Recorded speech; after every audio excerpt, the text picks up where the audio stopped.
Opisyal nang nagsimula ang bagong yugto sa coaching career ni L.A. Tenorio, matapos ang kanyang unang public appearance bilang head coach ng Magnolia Hotshots. Kasabay naman ang mga chismis na gustong dalhin ni L.A. Tenorio si Terrence Romeo sa Magnolia Hotshots.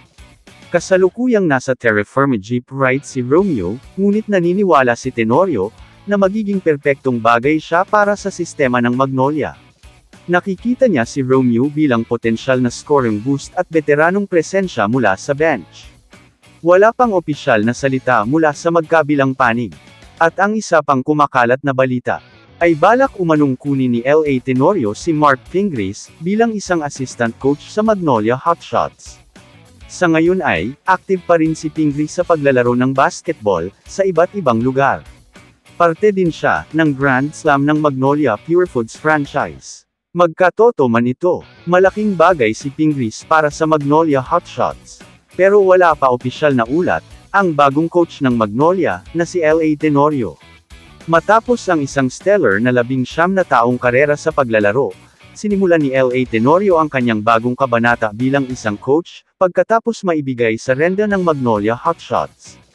Para sa isang koponan na karaniwang itinuturing na isang contender batay sa talento lamang, ang pagyuko sa quarterfinals ng lahat ng tatlong kumperensya ay malayo sa katanggap-tanggap, lalo na noong nagsimula silang mainit sa Philippine Cup.